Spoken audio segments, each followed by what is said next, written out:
Hello, नमस्कार। आज हम बात करेंगे टाटा मोटर्स कंपनी के स्टॉक्स के बारे में। और पिछले वीडियो में हमने आपको अपडेट दिया था स्टॉक्स के सपोर्ट और टारगेट के बारे में। तो कहा था कि स्टॉक्स के जो सपोर्ट और टारगेट है वो आपको किस तरह से पहचानना है और किन लेवल्स का आपको ध्यान में रखना है। तो हमारा वीडियो आपकी एजुकेशन के लिए है, बाय सेल की कोई एडवाइस नहीं है। फिर भी आप ट्रेड करते हैं तो अपने फाइनेंशियल एडवाइजर से जरूर कंसल्ट कीजिएगा। तो चलिए वीडियो की शुरुआत करते हैं। सबसे पहले मैं आपको बता देता हूँ कि टाटा मोटर्स का जो रिजल्ट है फर्स्ट क्वार्टर का वो अनाउंसमेंट हो चुका है और वो मार्केट क्लोज होने के बाद में आया है। अब उस रिजल्ट का असर इस स्टॉक्स पे दिखाई दे सकता है और हम एक के बाद एक लेवल देखने की भी कोशिश करेंगे कि स्टॉक्स के सपोर्ट लेवल कौन से दिखाई देंगे। और हमारा वीडियो अगर आपको अच्छा लगता है पूरा सुनने के बाद देखने के बाद तो हमारे चैनल को सब्सक्राइब करें और अपने दोस्तों के साथ शेयर करना बिल्कुल भी ना भूलें। तो चलिए हम सबसे पहले देख लेते हैं कि स्टॉक्स का रिजल्ट क्या रहा है और उस रिजल्ट का असर इस स्टॉक्स पर अगर होता है तो क्या होता है। हम यहाँ पर लेवल्स देख के बात करेंगे। तो सबसे पहले तो हम देख लेते हैं कि स्टॉक्स का जो रिजल्ट है वो क्या रहा। तो यहाँ पर आप डायरेक्ट अगर गूगल पे डालेंगे तो आपको समझ में आ जाएगा कि टाटा मोटर्स का जो रिजल्ट है वो अनाउंसमेंट हो चुका है। तो मैं यहाँ पर देख लेता हूँ। देखो टाटा मोटर्स शेयर्स, देखिएगा जैसे आप टाटा मोटर शेयर प्राइस डालेंगे तो स्टॉक्स तो ऑलरेडी गिरा हुआ है और यहाँ पर आपको दिखाई दे रहा होगा Tata Motors Q1 result consolidate profit plan 63% year on year to ₹3924 crore. यानी कि ईयर ऑन बेसिस पे जो है कंसोलिडेट प्रॉफिट की बात की जा रही है वो 63% कम हुआ है, जो हमारा 3924 करोड़ है। ये आपको एक बहुत ही इम्पोर्टेंट नोट लेकर के चलना है कि ये कंसोलिडेट प्रॉफिट की बात हो रही है टाटा मोटर्स की।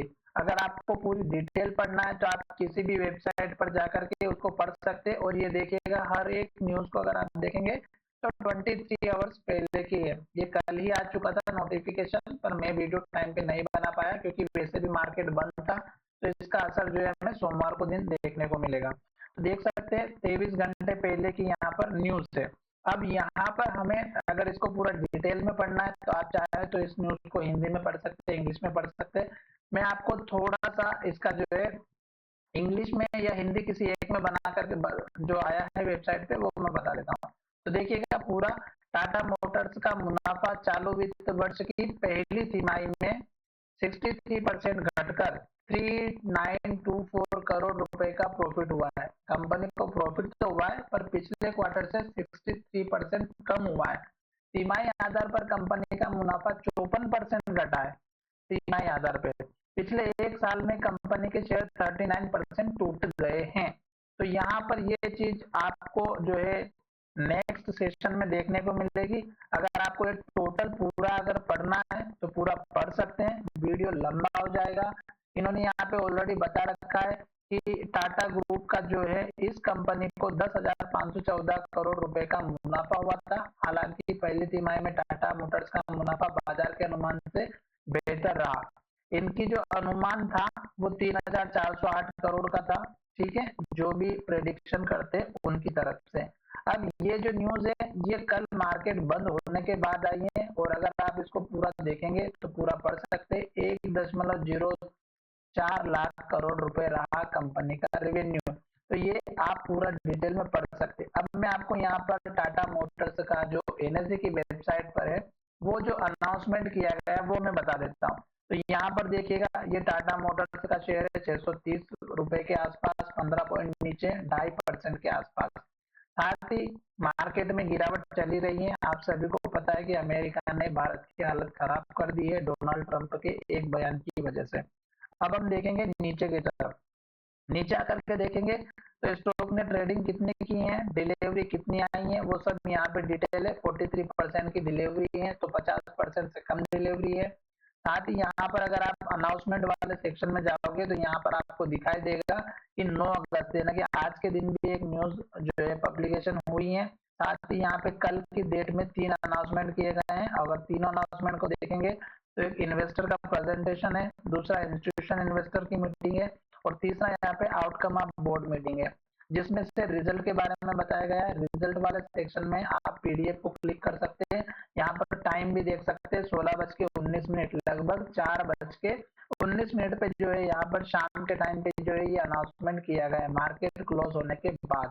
यहाँ पर आप जैसे ही पीडीएफ पर क्लिक करोगे डाउनलोड हो जाएगा। मैंने यहाँ पे डाउनलोड करके रखा हुआ है और डाउनलोड करोगे तो आपको यहाँ पर बहुत सारे पेजेस की जो है फाइल देखने को मिलेगी। और यहाँ पर देखिएगा टाटा मोटर्स का जो रिजल्ट है बीच वाले सेक्शन में देखेंगे तो यहाँ पर आपको दिखाई दे रहा होगा प्रॉफिट आफ्टर टैक्स। तो प्रॉफिट आफ्टर टैक्स आप देख सकते हैं 5,308 करोड़ का यहाँ पे प्रॉफिट आपको दिखाई दे रहा है। और ये जो प्रॉफिट है ये आप देख सकते हैं ये है स्टैंड अलोन प्रॉफिट। ठीक है, स्टैंड अलोन का मतलब एक एक ही कंपनी का प्रॉफिट। और अगर कंसोलिडेट को देखा जाए तो कंसोलिडेट मतलब इनकी जो और भी सब्सिडीज कंपनीज है उन सबको मिला करके, तो वो चीज होती है। अगर आपको नहीं पता है तो ये मैं आपका कंफ्यूजन दूर कर देता हूँ। यहाँ पर पिछले क्वार्टर के जो रिजल्ट थे उसके बारे में भी यहाँ पर बता के रखा हुआ है, तो देख सकते हैं यहाँ पर पिछले क्वार्टर में जो मार्च 31 का जो क्वार्टर था 2025 का, उसमें अगर आप देखेंगे तो यहाँ पे इनकी जो रेवेन्यू जनरेट हुई थी वो 19,000 की थी, इस बार 15,000 की हुई है।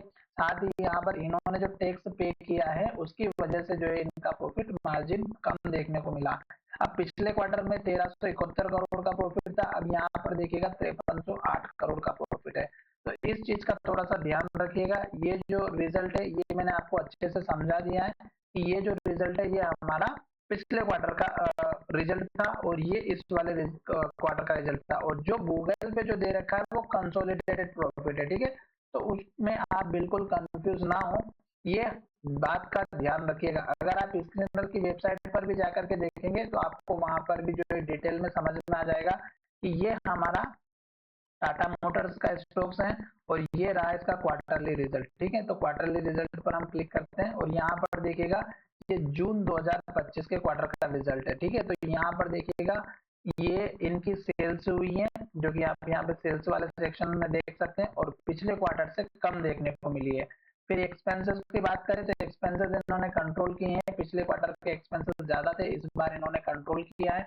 फिर भी अगर आप देखेंगे प्रॉफिट, ऑपरेटिंग प्रॉफिट जो है वो 10,000 करोड़ के आसपास का है। और अगर यहाँ पर पिछले क्वार्टर के हिसाब से सेल्स ज्यादा हुई थी तो इनका प्रॉफिट भी ज्यादा देखने को दिखाई दे रहा था, ऑपरेटिंग प्रॉफिट। अब हम थोड़ा सा नीचे की तरफ चलते हैं और नीचे अगर आप परसेंटेज वाइज अगर देखते हैं प्रॉफिट ऑपरेटिंग प्रॉफिट मार्जिन तो यहाँ पर 10% का है जो कि पिछले क्वार्टर में 14% था। तो ये जो इन्होंने 14%, 12% के अनुमानित से जो हर बार क्वार्टर के रिजल्ट आ रहे थे उससे इनका जो अनुमान था वो इन्होंने वो 3,400 के करोड़ के आसपास का जो अनुमान लग रहा था वो यही था। अब यहाँ पर अगर आप देखेंगे तो 10% जो कि 4% कम हुआ है, तो ये थोड़ा सा एक हमारे लिए नेगेटिव पॉइंट है। अब हम चलते हैं थोड़ा सा उस पॉइंट की तरफ जहाँ पे इनकी मेन एक और अदर इनकम का जो सोर्स है वो यहाँ पर देखिएगा। पिछले क्वार्टर में इनके 1,000 करोड़ के आसपास का जो अदर इनकम हुआ था, इस बार इनका 1,600 करोड़ के आसपास का इनकम हुआ। ये प्लस पॉइंट हमें देखने को मिला। साथ ही इंटरेस्ट की बात करें तो इन्होंने इंटरेस्ट जो है धीरे धीरे कम किया है। यहाँ पर देख सकते हैं 2,000 करोड़, 1,100 करोड़, 1,000 करोड़, इस बार 938 करोड़ की यहाँ पर इन्होंने जो इंटरेस्ट पे किया है। तो टोटल अगर आप प्रॉफिट बिफोर टैक्स अगर आप देखेंगे तो 5,561 करोड़ का है। और अगर आप यहाँ पर इसमें टैक्स को भी अगर डिटेक्ट कर देते हैं तो यहाँ पर आपको दिखाई दे रहा होगा 4,000 करोड़ के आसपास का। तो ये यहाँ पर आपको आराम से दिखाई दे रहा होगा। अब बात करते हैं ईपीएस की, अर्निंग पर शेयर की, तो यहाँ पर देखिएगा पिछले क्वार्टर में 23 के आसपास था जो घट करके 10 पर आ चुका है। तो ये चीज आपको थोड़ा सा समझना होगा कि इस स्टॉक्स में जो है प्रॉफिट तो हुआ है पर पिछले क्वार्टर से अगर आप कंपैरिजन करते हैं तो जहाँ पे 8,556 करोड़ का था अब 4,000 के आसपास ये दिखाई दे रहा है। अब हम देख लेते हैं कि स्टॉक्स का ट्रेंड क्या है। तो ट्रेंड के लिए हम चलते हैं चार्ट में और चार्ट में आप देखिएगा मैंने यहाँ पर पिछले वीडियो में भी आपसे कहा था कि स्टॉक्स ने जो ये हाई बनाया था इन्वर्टर कैंडल का, यहाँ पर एक इम्पोर्टेंट सपोर्ट लेवल बनता हुआ दिखाई दे रहा था, और वो था स्टोक्स का हमारा यहाँ पर रेड कलर का जो बार मैंने बनाया था वो। स्टोक्स ने हमारे इस लेवल को तोड़ा और एक के बाद एक रेड कैंडल और लो बनाते हुए नीचे आया। तो जब भी स्टोक्स इस तरह की रेड कैंडल बनाता है, एक के बाद एक लो बनाते हुए जाता है, और पिछली कैंडल के लो के नीचे क्लोज होता है या उसके नीचे ही अगर लो बना रहा है, तो हमें वेट एंड वॉच का काम करना है। तो यहाँ से लेके यहाँ तक स्टोक्स में गिरावट दिखाई दे रही थी। फिर स्टोक्स ने सपोर्ट लिया हमारा कहाँ पर, इस कैंडल के हाई के आसपास, जो यहाँ पर आपको दिखाई दे रहा होगा 660 के आसपास का। और यहीं पर स्टोक्स ने हमारा सपोर्ट लिया, देख सकते हैं एग्जैक्टली इस कैंडल का लो है 666 का, और इस कैंडल का हाई देखिएगा 663 रुपए का।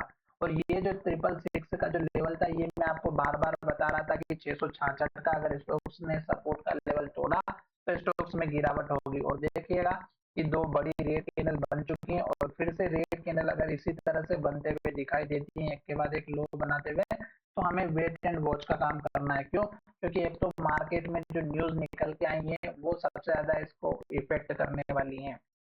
साथ ही यहाँ पर आप देखिएगा कि 200 डेज का जो मूविंग एवरेज है, स्टॉक्स इसके नीचे ट्रेड करते हुए इसके नीचे क्लोजिंग दिए हैं। तो डेफिनेटली अगर स्टॉक्स हमारा यहाँ से एक के बाद एक रेड कैंडल बनाएगा, तो पहला सपोर्ट लेवल इस कैंडल का लो रहेगा जो कि 606 रुपए का है। अगर आप इसको थोड़ा सा और नीचे ले जाकर के देखेंगे, तो यहाँ पर देखिएगा, ये देखिएगा 590 के आसपास का दूसरा लेवल रहेगा, 606 590 के आसपास का, या 592 का। अब इम्पोर्टेंट जो लेवल देखने को मिलेगा वो मेरे हिसाब से यहाँ पर दिखाई देगा, जो लगभग हमारा यहाँ पर बनेगा 525 या 26 के आसपास का। अगर आप इसकी रेंज को लेकर के चलते हैं, तो इस कैंडल की जो हाई है 535, और अगर आप इस कैंडल के लो को देखेंगे तो 535 का लेवल है। तो ये आपका एक यहाँ पर एक सपोर्ट का लेवल बनता हुआ दिखाई देगा। मैं आपको दिखा देता हूँ, ये रहा हमारा 500 का लेवल। इसका कलर हम कर देते हैं रेड, ताकि हमें खतरे की घंटी दिखाई दे। ये हो गया हमारा सपोर्ट लेवल पहला वाला। अगर हम इसमें रेंज की बात करें, तो मैं थोड़ा सा रेंज भी बना देता हूँ।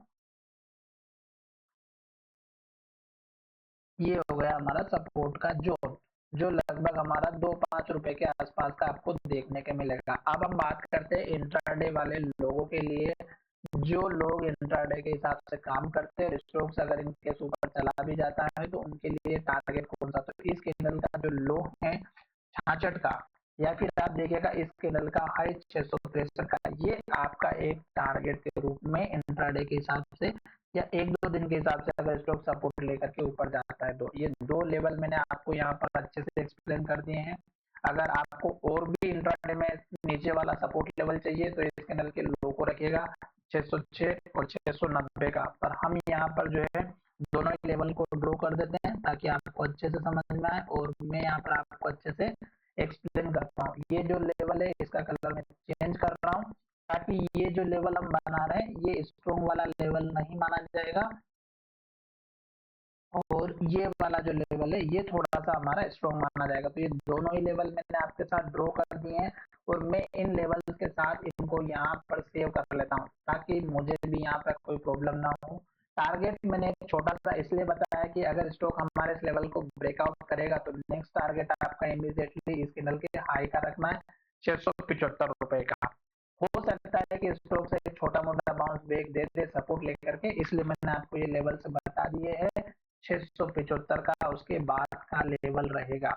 आशा करता हूँ कि मेरा ये वीडियो आपको अच्छा लगा होगा। साथ ही मैंने यहाँ पर मूविंग एवरेज ऐड करके रखा हुआ है, उसको बिल्कुल नजरअंदाज ना करें।